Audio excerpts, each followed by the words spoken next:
Una cordial bienvenida a esta quinta sesión del ciclo de conferencias de la Sociedad Española de Retórica. Esta tarde tenemos el honor de presentar al profesor Javier Zamora Bonilla, profesor titular del Departamento de Historia, Teorías y Geografía Políticas de la Facultad de Políticas de la Universidad Complutense de Madrid, director del Máster de Teoría Política y Cultura Democrática, académico correspondiente de la Real Academia de Córdoba de Ciencias, Bellas Artes y Nobles Artes. Ha sido director del Instituto Universitario de Investigación Ortega y Gasset y también, desde 2007 a 2018, director del Centro de Estudios Orteguianos de la Fundación Ortega y Gasset y también de su revista, la revista Estudios Orteguianos.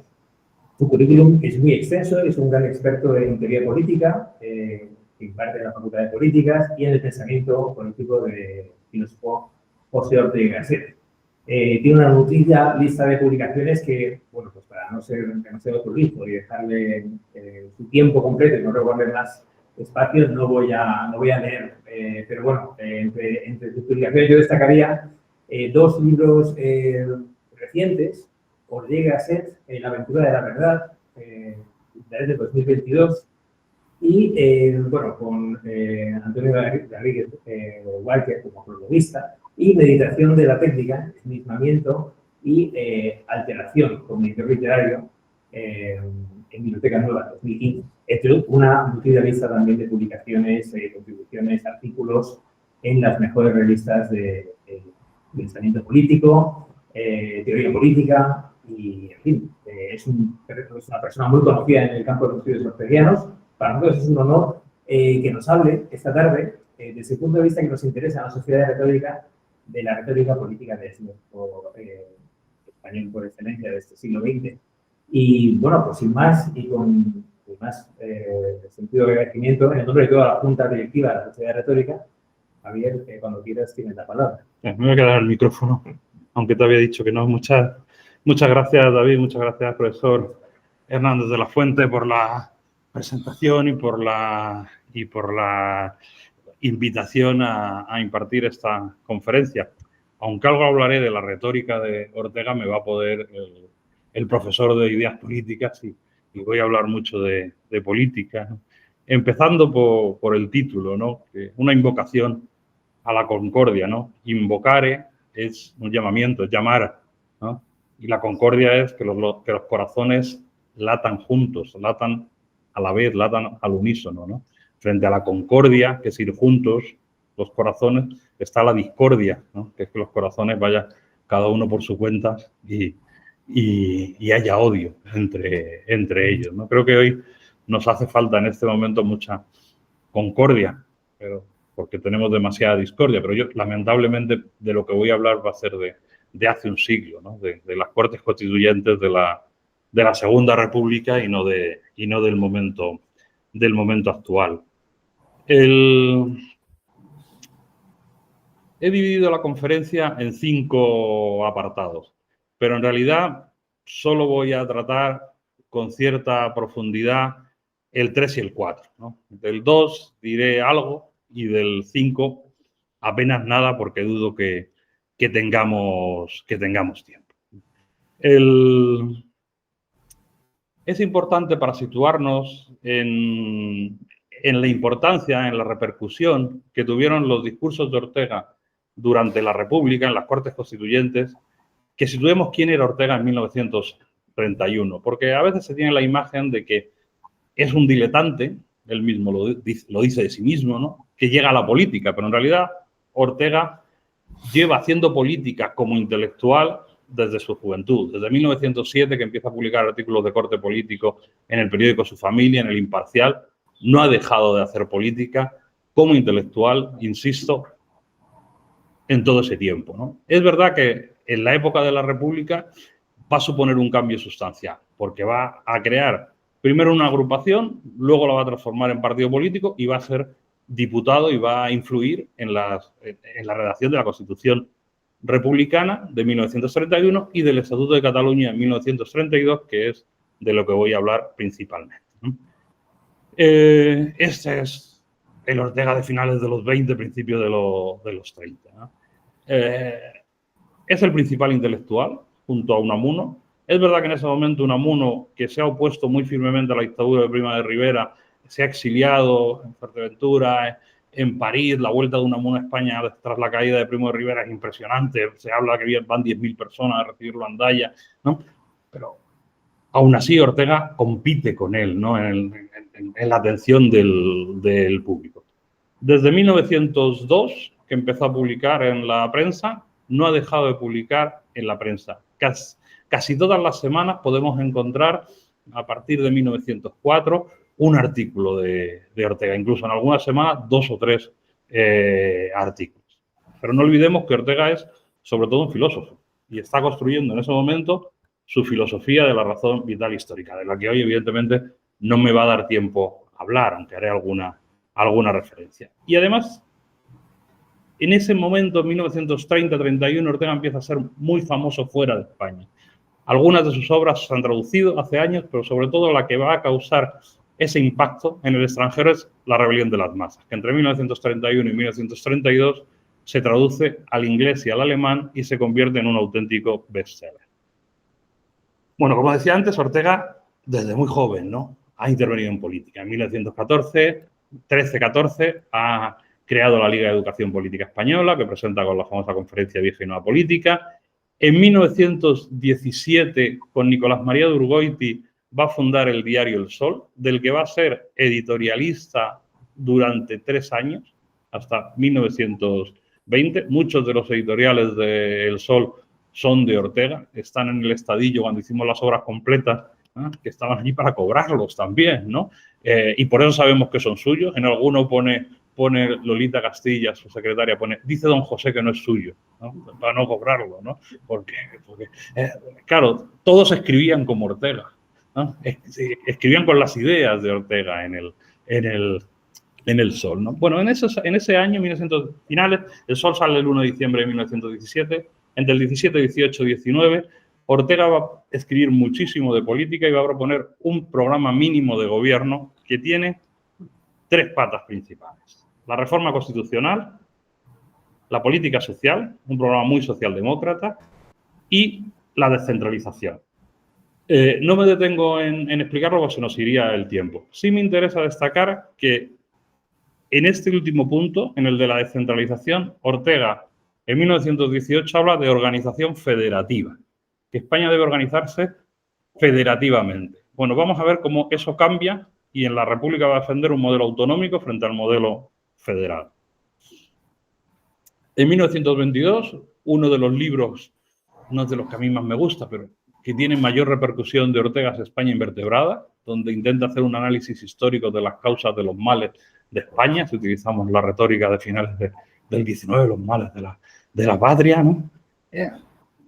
Donde habla del particularismo, de la ausencia de las mejores, de la fobia a los mejores, del imperio de las masas, ¿no?, de que no se quiere dialogar, de que cada grupo social vive en compartimentos estancos y que se prefiere la acción directa que el diálogo.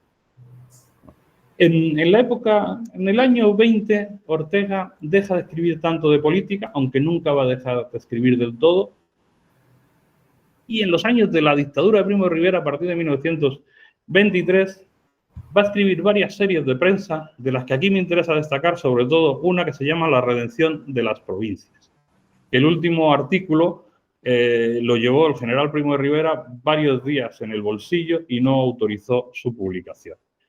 Es importante esta serie para lo que vamos a ver hoy porque ahí Ortega va a exponer su propuesta de una organización autonómica del Estado a través de regiones. Bueno, no me detengo ahora en esa exposición porque lo veremos al hablar del Estatuto de Cataluña. Bueno, insisto, no nos olvidemos que Ortega es filósofo y que lo que está haciendo principalmente es desarrollar su filosofía.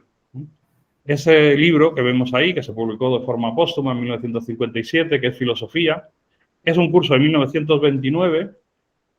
Ortega acaba de volver de Argentina, empieza el curso, pero hay una manifestación de estudiantes contra la política educativa de la dictadura y mueren algunos estudiantes en la represión y Ortega decide dimitir de su cátedra. Entonces, eso le va a hacer ganarse un enorme prestigio entre los jóvenes. Ahí vemos la carta de dimisión, ¿no?, que le van a exigir que se defina, ¿no? Como decía Santos Juliá, nuestro querido Santos Juliá, desaparecido tan pronto, 1930 es el año en el que había que definirse. Y definirse en 1930 significaba decir si era monárquico o republicano. Y lo que le pedían los jóvenes, como María Zambrano, ¿no?, era que dijese que era republicano. Pero Ortega contesta con unos artículos, primero en Argentina y luego el último también publicado en El Sol, en Madrid, diciendo que él no es hombre de partido. Y fijaros la actualidad de Esquias, ¿no? Él dice que prefiere no ser hombre de partido, que prefiere estar au dessus de la mêlée. Dice, esta exigencia de que todos los hombres sean partidistas es uno de los morbos más bajos, más ruines y más ridículos de nuestro tiempo. Y pensaba que era una cosa caduca. Bueno, en esto creo que no acertó mucho. Vamos a la segunda parte de la conferencia. El famoso Belenda es monarquía, ¿no?, que va a suponer un nuevo compromiso político. Bueno, los jóvenes le estaban insistiendo constantemente que se definiese. Le invitan a dar una conferencia sobre la reforma universitaria en septiembre, que como hacía en otras muchas ocasiones, las conferencias o los cursos los iba publicando en el diario Sobre, los famosos folletones del Sobre, los faldones de la parte de abajo de esos amplios periódicos, ¿no? Y en el último de esos artículos, en el que hace una crítica a que la universidad ha podido el poder espiritual que tenía y que debía recuperarlo, y que ese poder espiritual lo había tomado la prensa, creo que es una cosa también de bastante actualidad hoy, termina el artículo diciendo «Caeterum censeo delendam esse monarchia». Ese artículo, por esa frase y por la crítica a la prensa, causó cierto revuelo en el diario El Sol, que le dedicó un editorial muy crítico, al que Ortega contesta con un artículo titulado Sobre el poder de la prensa, que termina con la misma frase, ¿no? Ya se había definido, ya había dicho que había que destruir la monarquía. Pero el artículo que realmente va a hacerse famoso es El error Berenguer, donde del 15 de noviembre de 1930, donde dice: el gobierno del general Berenguer, que había sustituido al general Miguel Primo de Rivera, no ha cometido graves errores, pero es un error en sí mismo, porque lo que no se puede es volver por las vías normales a la normalidad de la Constitución de 1876. Había que ir a una nueva Constitución, como él ya había propuesto en un artículo de 1917, Bajo el arco en ruinas, publicado en el Imparcial, ¿no? Ese artículo termina con la famosa frase: españoles, vuestro Estado no existe, reconstruidlo, delenda es monarquía. Ortega va a fundar, bueno, va a escribir un artículo que es un proyecto donde dice las líneas generales de por dónde tendría que ir un nuevo régimen, y va a fundar junto a Gregorio Marañón y a Ramón Pérez de Ayala la agrupación al servicio de la República, con la intención no de constituir un partido político, ¿no?, sino de promover que en unas próximas elecciones, en ese momento estaban convocadas unas elecciones generales, pero finalmente van a ser municipales, se votase a la candidatura de la conjunción republicano-socialista para que pudiese venir la República sin necesidad de hacer una revolución, ¿no?, sino por la normalidad de las elecciones. La agrupación al servicio de la República celebra su primer acto en el Teatro Juan Bravo de Segovia el 14 de febrero de 1931 y presenta a Ortega, Marañón y a Pérez de Ayala don Antonio Machado, que era el presidente de la agrupación en Segovia. Machado va a decir en ese acto, presentando a estos tres famosos oradores, que ellos eran los verdaderos revolucionarios, porque la revolución no consistía en montar barricadas, sino que había que hacerla en las cabezas. Eso se parecía mucho, don Antonio Machado, a su maestro, don Francisco Giner de los Ríos, que decía: esto del hombre va despacio, ¿no?, muy lento. La transformación de lo humano requiere años, no hay que ir a la revolución, sino a la reforma. Leo este párrafo del discurso que da Ortega en Segovia para ver esa retórica, ¿no? Para ver cómo quiere captar la atención del público. Dice: venimos en una hora gravísima, dramática, a razonar ante vosotros sobre los destinos nacionales, a exigiros que abráis bien vuestra inteligencia a la comprensión del instante decisivo en que se halla la historia de España y elevéis vuestro corazón sobre la rutina de las emociones cotidianas para decidiros una acción fortísima, ¿no? Fijaros en las palabras, ¿no? Una manera de captar la atención del público para movilizarlo en ese objetivo de traer la República. Y hablaba de que de los grandes días en que creamos nuestro destino. Estaban en esos grandes días en que se estaba creando un destino diferente para España. En el teatro estaba la frase de lenda es monarquía. Y Ortega dice, ¿no?, algo que va a repetir constantemente en todos los artículos y en todos los discursos que va a dar en la República, que está enfermo, que va a la política por obligación y que no es político. Aunque estoy enfermo y cansado, yo caminaré todos los caminitos venerables de nuestra España, dando al viento ese grito de fe. Las provincias de pie. ¿Por qué? Porque las provincias, según él, aquí está el profesor Varela, que lo ha estudiado tanto, eran las causantes de los males de España a través del caciquismo. Aquí podíamos discutir mucho si acertaba o no acertaba en esa impresión. No vivimos igual los tiempos los que los viven en ese momento que los estudiamos después, ¿no? Y vemos a veces las ventajas que en este caso la Constitución de 1876 tenía, ¿no? Añade Ortega en este discurso: no queremos una España triste, sino una España emprendedora y triunfante. Buscaban un nuevo republicanismo muy diferente del republicanismo del siglo XIX.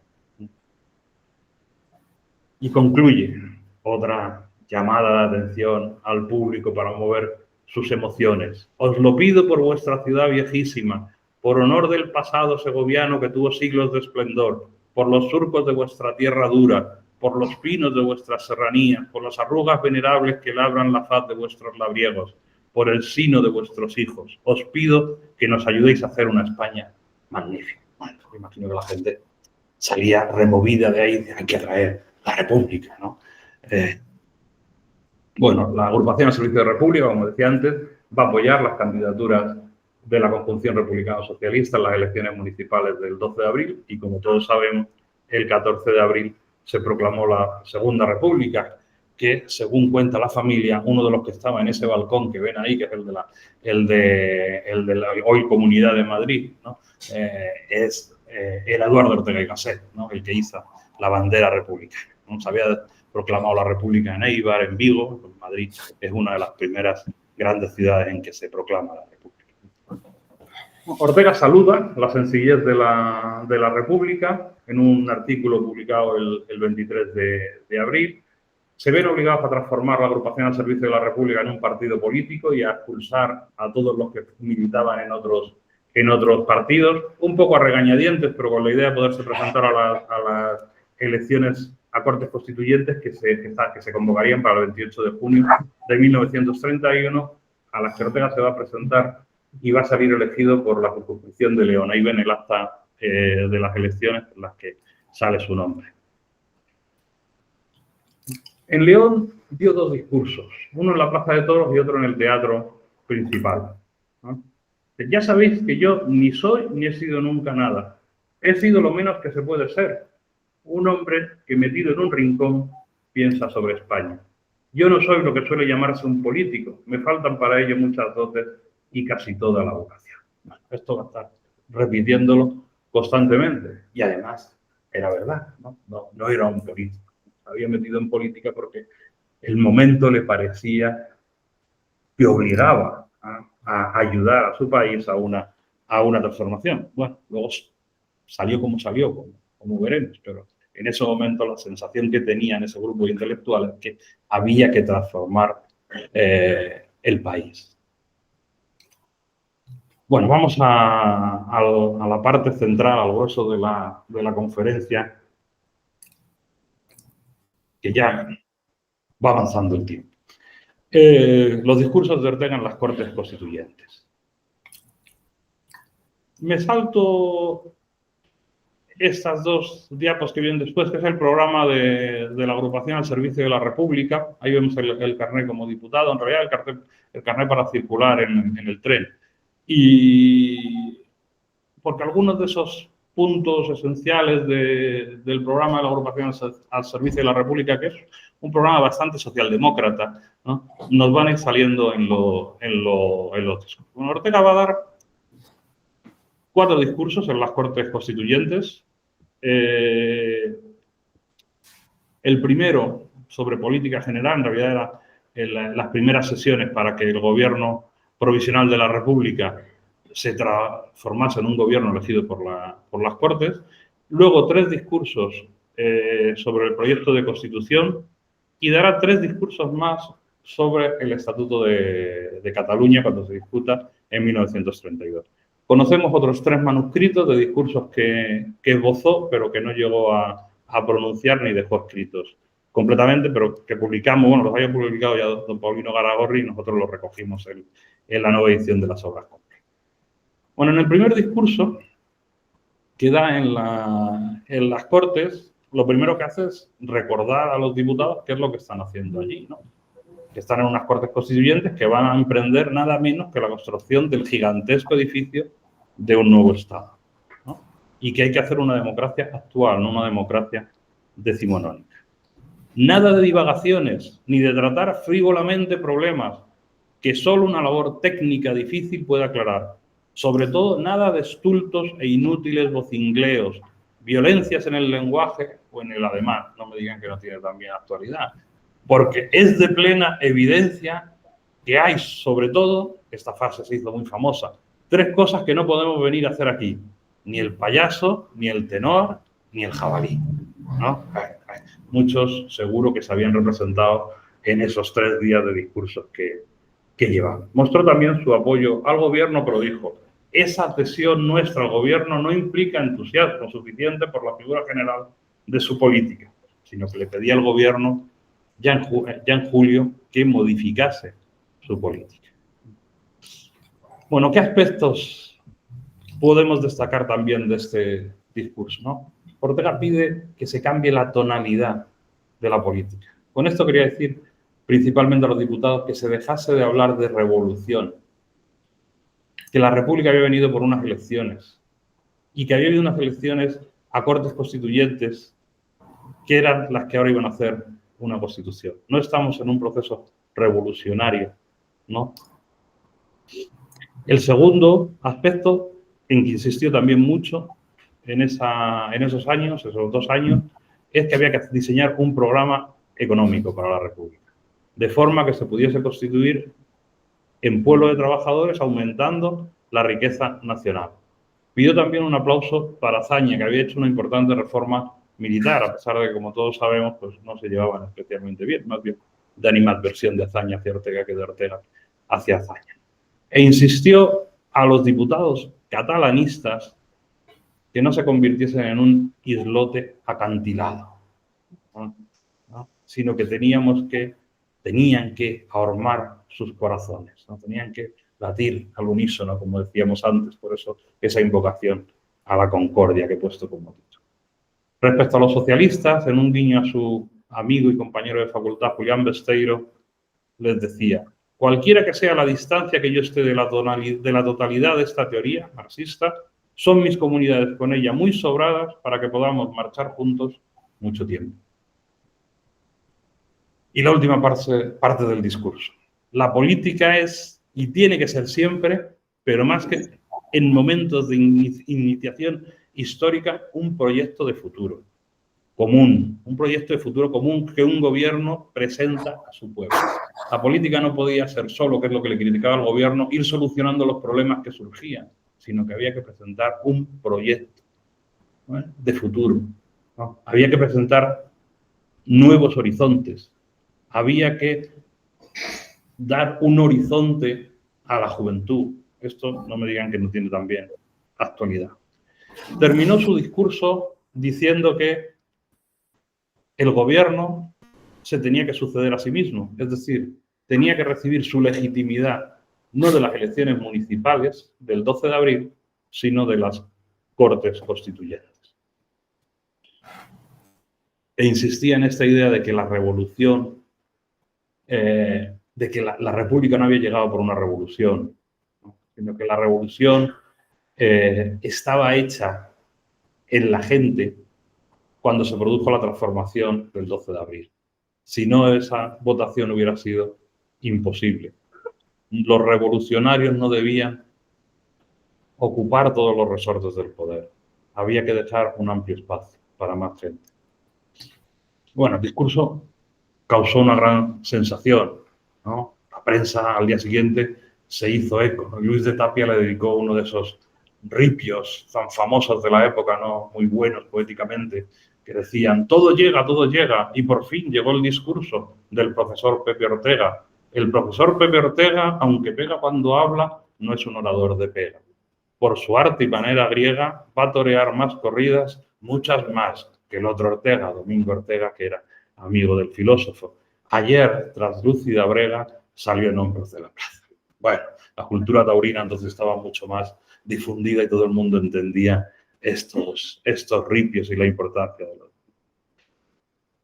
Para darnos cuenta de la importancia que el discurso causó, una frase de Urgoiti que anotó en su diario y que la cita Mercedes Cabrera en su biografía de Urgoiti.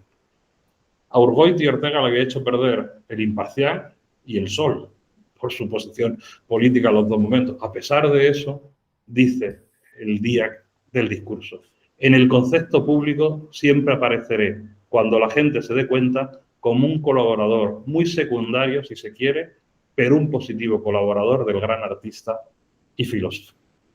Esa era la impresión que tenía un hombre como Urgoiti, un empresario de prestigio, ¿no? A pesar de que Ortega le había generado pues, muchas ventajas, porque el Sol es un gran proyecto, aunque económicamente un fracaso, pero también algunas dificultades, ¿no? Bueno, no faltaron las críticas, ¿no? Largo Caballero, por ejemplo, que eran los dos ministros de Trabajo, o Prieto, que eran dos ministros de Hacienda, criticaron el discurso de Ortega. Largo Caballero decía que podía haber dado ese discurso porque tenía tiempo y que los ministros estaban ocupados todo el día en hacer cosas y no podían preparar los discursos, así, ¿no? Y Prieto criticó su oratoria con una frase que a Ortega le gustó. Dice, ¿no? Dijo de la oratoria orteguiana, un arte de recitar con sobria retórica los pensamientos meditados. Y a Ortega se le pareció una perfecta definición de oratoria para cualquier tiempo, ¿no? Y aquí la sociedad de retórica, pues creo que la puede tomar como insignia sin ningún problema, ¿no? Bueno, la Constitución. En el debate constitucional, en el primer discurso de Ortega en el debate constitucional, Ortega intentó fundamentalmente dar unas orientaciones de por dónde no había que ir. Algunas de por dónde había que ir, pero varias de por dónde no había que ir.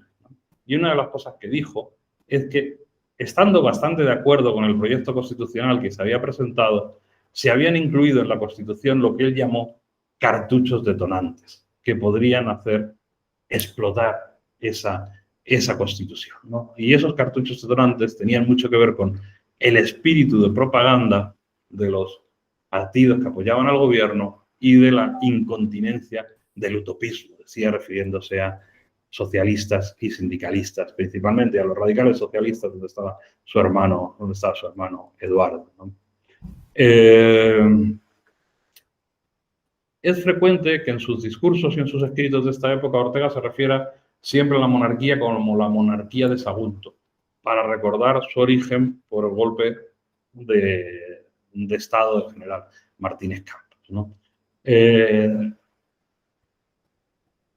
Vemos ahí los primeros artículos de la Constitución donde sale la idea de pueblo de trabajadores, que no fue Ortega el único que la defendió, también Araquistáin, entre otros, pero puso bastante empeño en que saliese en la Constitución la idea de que una nación moderna tenía que ser un pueblo de trabajadores democráticos, ¿no?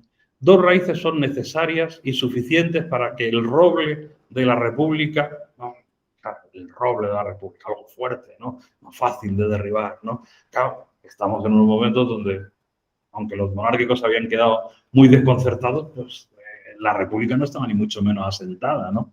El roble de la República se alza inconmovible sobre la tierra española. Una de esas 2 raíces que hay que cuidar es la reforma local, que es a lo que dedicaré luego tiempo. Y la otra es la organización de la sociedad en pueblos y trabajadores.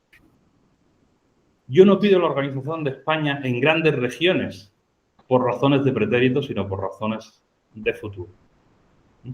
Había que organizar el país en un Estado autonómico, como ya había propuesto la reducción de las provincias. Luego veremos por qué. No podía, esa organización en un Estado autonómico no podía ser solo respuesta a 2 regiones que reclaman estatutos particularistas. No me digan si sobre esto tampoco hay actualidad, ¿no? Porque eso sería enfrentar a una España centrífuga con una España centrípeta. Peor aún, con 2 o 3 regiones semiestados frente a España, a nuestra España. Ortega también propuso un Estado fuerte, muy distinto del viejo liberalismo, del viejo Estado liberal, y no porque decía seamos menos liberales que nuestros abuelos, pero evitando todo riesgo de estatismos, ¿no?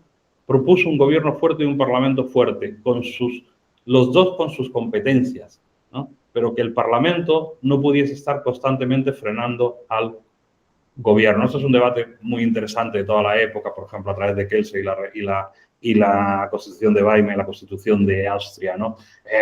Había que evitar el asambleísmo de la Tercera República Francesa. Pero bueno, esto nos llevaría largo y no me detengo ahora aquí, ¿no? Algo, por ejemplo, que reclama Ortega, que es una innovación en aquella época, es que haya comisiones técnicas, ¿no? Que no todas las leyes, ¿no?, se lleven al Pleno a discutirlo, ¿no? Sino que comisiones técnicas con gente, diputados más o menos especializados y con asesoramiento, diseñen las normas antes de que pasen al Pleno y eso se convierta en un.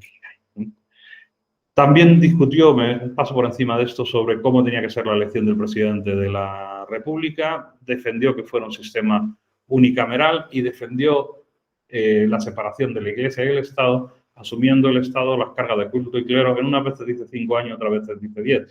El artículo 24 del proyecto, luego 26 de la Constitución, si no recuerdo mal, que hablo de memoria, era uno de esos que le parecía un cartucho detonante, ¿no? El tratamiento que se había dado a la relación de la Iglesia con el Estado en la Constitución. Bueno, sobre federalismo y autonomismo vamos ahora, que es el siguiente discurso en el que habla de esta cuestión expresa para el proyecto constitucional. Y el último discurso que da sobre el proyecto constitucional es específicamente sobre cómo tenía que ser, en su opinión, la elección del presidente de la República. Que no me detengo, luego si a alguien le interesa, lo cuento. Vamos al Estatuto de Cataluña, donde Ortega va a hacer una nítida defensa del autonomismo frente al federalismo, frente a lo que él había dicho unos años antes, donde defendía una organización federativa. Incluso había dicho que el concepto de soberanía de Maura era un cascarón de vieja democracia, ¿no? No le convencía. Y bueno, Ortega en esto había progresado hacia el concepto de soberanía de Maura. ¿Cómo voy de tiempo? Estos textos los voy a leer casi íntegros haciendo algún comentario. Es un tema también de una actualidad sin duda importante y problemática.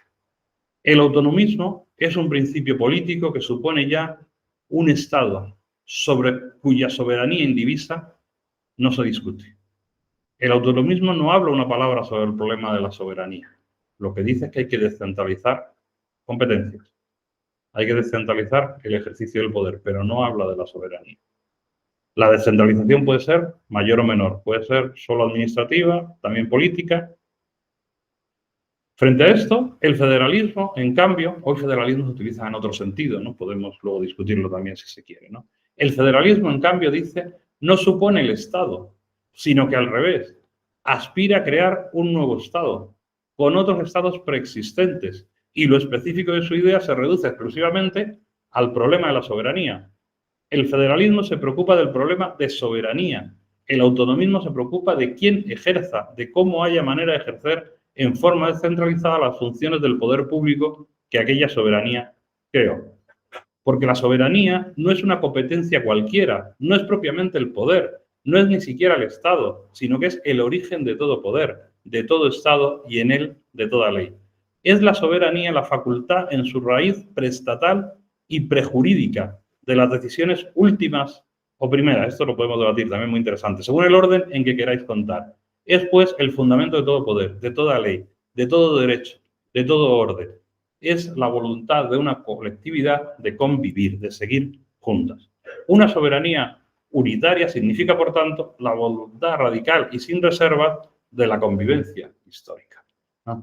Lo que aquí Ortega dice es que no tiene sentido hablar en España de una federación, porque ya se ha producido. Federación viene de fedus, de pacto, ¿no? Y ya esa soberanía común viene desde la Unión Monárquica y sobre todo desde las Cortes de Cádiz de 1812 existe ya una soberanía nacional. Por tanto, según él, que insisto que hoy federalismo utiliza en otro sentido, hacer una federación supondría previamente romper esa unidad ya preexistente para construir luego otra universidad, otra soberanía posterior. Dislocando, digo, nuestra compacta soberanía, fuéramos caso único en la historia contemporánea.